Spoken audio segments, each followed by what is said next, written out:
How's it going? It's your boy, Professor Josh. Listen, here's one of the most critical parts of the program, guys. It's all about supply and demand, or what I call buy and sell zones. Okay, guys, we're going to get into it right now. Okay, the overview, guys. We're going to talk about supply and demand. Okay, supply for sell zones, demand for buy zones. Okay, so supply and demand is a technical term traders use to describe this phenomenon, but you can say buy or sell zones. I'm going to show you what to look for again, how to recognize them, the best time to trade them, and the multiple time frames to take a look at them. Okay, here's the deal about supply and demand, guys. Okay, this is a reversal or bounce trade. Okay, we're waiting for price action to come into a certain area and then reverse from that area. The reason why price is reversing from that area, guys, is because there are a lot of orders, limit orders by big buyers waiting in that particular zone, and when they get filled, then price reacts to that zone and then goes down or goes up, depending on if it's a demand zone or a supply zone. If it's a demand zone, price is going to go up. If it's a supply zone, price usually is going to come what? Down. Good, because supply stands for sell zones and demand stands for what? Buy zones. Congratulations, you guys got it. Okay, it's seen and most works on larger time frames. Okay, the larger the demand zone or the supply zone, and by larger I mean depending on the larger the time frame, whether it's on the 1 hour chart, 2 hour, 3 hour, 4 hour chart, daily chart, weekly chart. The larger the time frame, the stronger that demand zone usually is, or that supply zone usually is. Okay, supply and demand zones are not trades on its own. They're kind of like supporting resistance lines that gives you an idea where price might react. Okay, so you need other price action patterns, setups, or confirmations to actually trade from supply and demand zones. Okay, so if price comes to a supply and demand zone and you see another setup or another pattern or price action that looks a certain way, then you can take a trade off of that and make money. Okay, also, supply and demand zones can be used as profit taking areas. So, for example, if you're in puts and you're getting close to a demand zone, you can use that demand zone as a place to take profits. If you're in calls, which means you think the market's going to go up, okay, as you're going towards the next supply zone, then you can use that supply zone as an area to take profits. Kind of like how you use support and resistance lines, okay? Early in the program, I described the difference between supply and demand zone versus support and resistance lines in the foundations of technical analysis. So if you want to refer back to that, feel free to do so.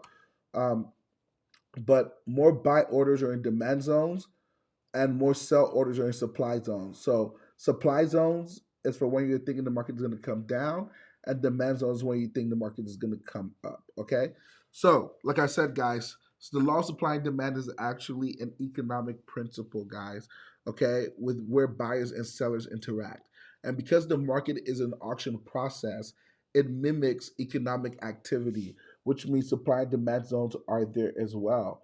The difference is the bidders are not announcing their price left and right every second. They have orders waiting at particular price points, which creates zones for us to pay attention to and potentially take trades from. So, for example, if you know Goldman Sachs wanted to buy 500 million shares of Apple, they're not just going to put a market order in or a limit order in.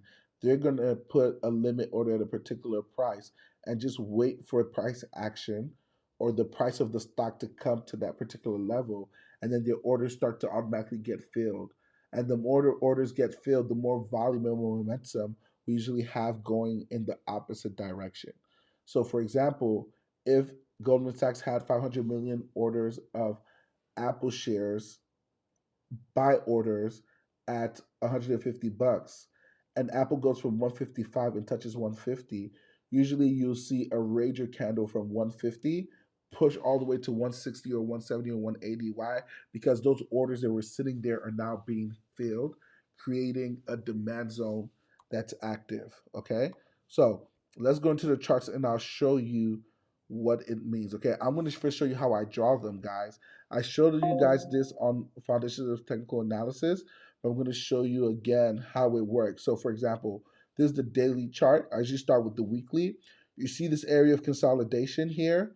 So, what you're looking for is areas of consolidation, okay, where after the area of consolidation, we usually have a huge move in one direction or the other. So right here, we had consolidation and a huge push up on the daily chart. That lets me know that there are definitely orders sitting here that got filled, and that's why we had this big long ranger candles. So I would have drawn a demand zone from here. Again, I'll use the rectangle.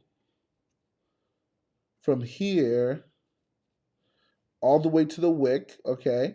Demand zones are from the body. Let me zoom in. Demand zones are usually from the body of the basin candle, which is this yellow candle right here, to the bottom of the last wick.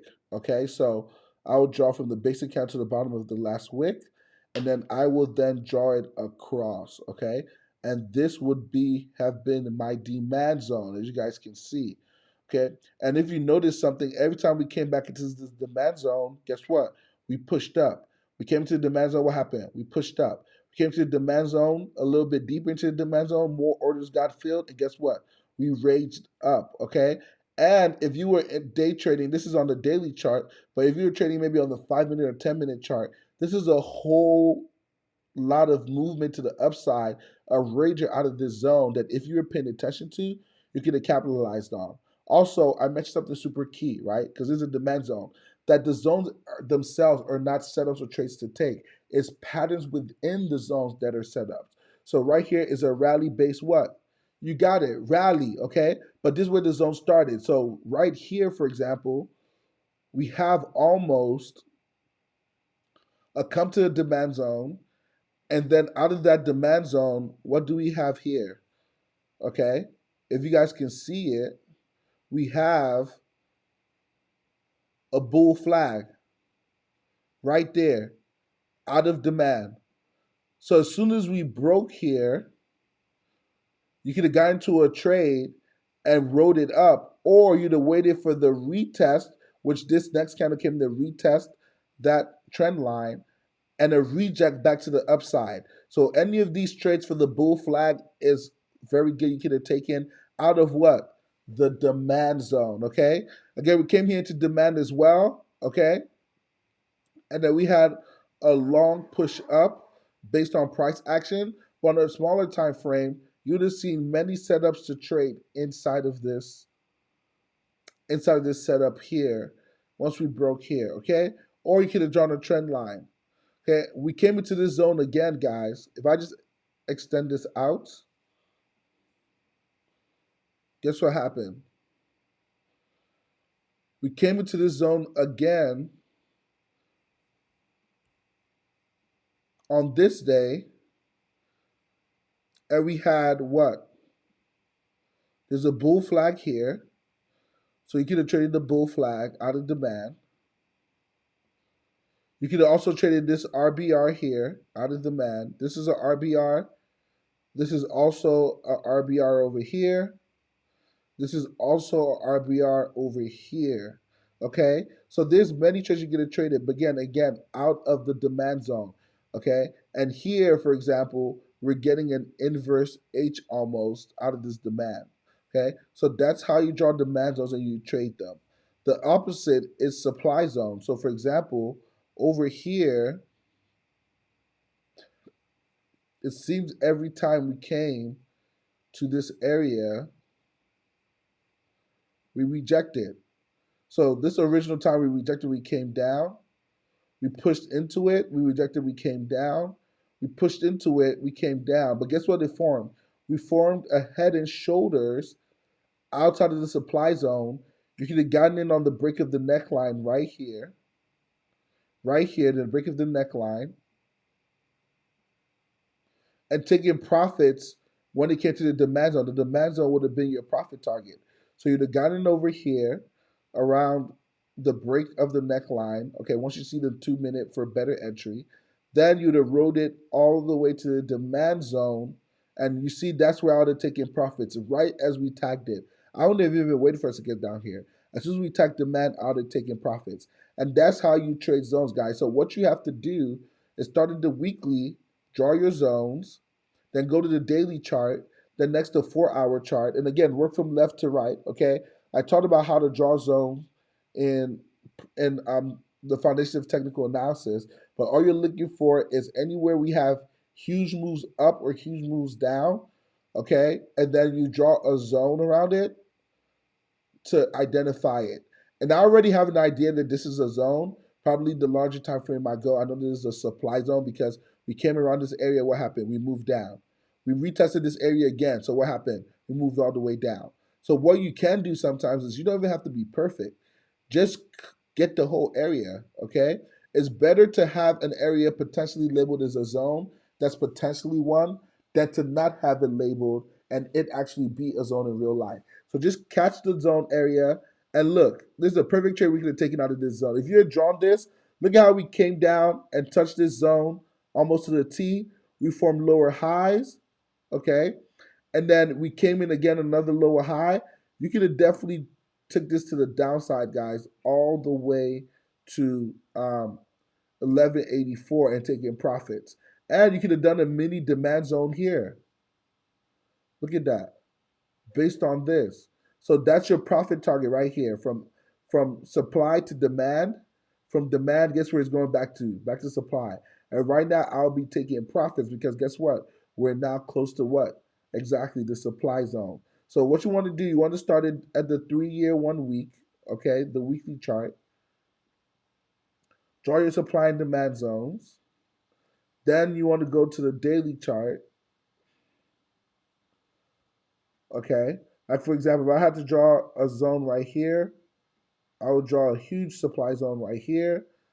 And if we get to it, here's another one where we rejected.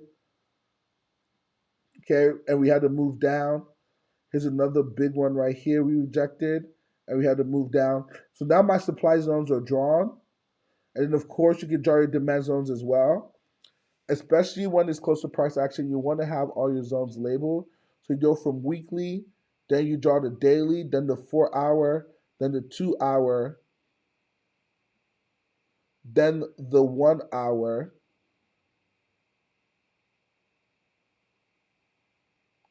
then the 15 minute, okay? Then the 30 minute, okay? I don't do the 15 minutes. I stop at 30. So I do the weekly, the daily, the 4 hour, the 2 hour, the 1 hour, and the 30, okay? Now, I know you're gonna ask, what if there's more than one zone inside a zone? What if there's a weekly zone and there's also an hour zone in the same area? Great question. What I do is I mark that. So let's say, this ended up being an hour zone, okay? I will then draw a zone within a zone, something similar to this. Let's say this was also a zone right here. So now I have a zone within a zone, but then I would mark it. How would I mark it? By using a price target level at the bottom of the supply and then editing it, okay, making the price show on the right and the name, and I'll say something like 1 hour demand. Oh, that's supply because it's above. So 1 hour supply. Okay, and I will make it red, and I'll hit OK. So now 1 hour supply, it's there and the price, and usually I make it solid as well, just to differentiate. Now I know there's a zone within a zone. Sometimes I don't even put the box. Sometimes I just put the line just to let me know that hey, even though we're in a bigger zone, there's still a smaller zone within it. So as long as you have your zones drawn, you should be good as far as training is concerned. I did a training about this. It's about 3 hours long on a Zoom call. I'll probably attach that somewhere either below here as well, so you can watch that as well if you want more practice with the zones and understanding it better. But it's super simple to draw. You're just looking for areas of consolidation where you had a huge push up. A lot of times it might be RBRs, drop base drops on larger time frame. And you just identify it. And then what you do is that you wait for price to come back into it and then you trade based on that. So for example, this is the 1 hour chart. And you guys are seeing we came to that same demand zone from yesterday. This is actually a 1 hour demand zone, believe it or not, from yesterday. And if you had just had this zone drawn and you were in puts, you would have taken profits and then start looking for another entry. And I might be looking for entry on the 5 minute chart. And if you see on the 5 minute chart, we have almost a double bottom here. It's almost like a W. But guess what else we have here, okay, guys? We have a clear trend line that we can draw like this out of demand, and once we broke it, we can go into calls. Or if you miss that move right there, there's your triangle. Easy peasy. You break the triangle, that's your entry, and we have rally based rallies all the way till we get to the next level of resistance right here. Okay, this level of resistance acted as supply because we came here once, we came here twice, and we moved down. Okay, so you could have even drawn a mini supply zone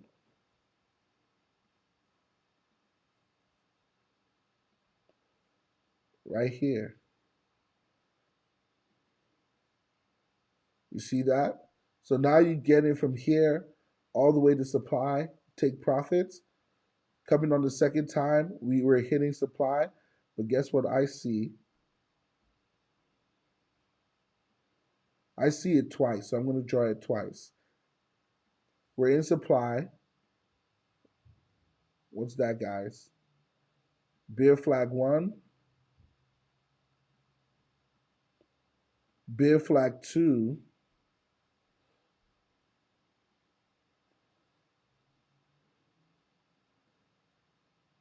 bear flag 3.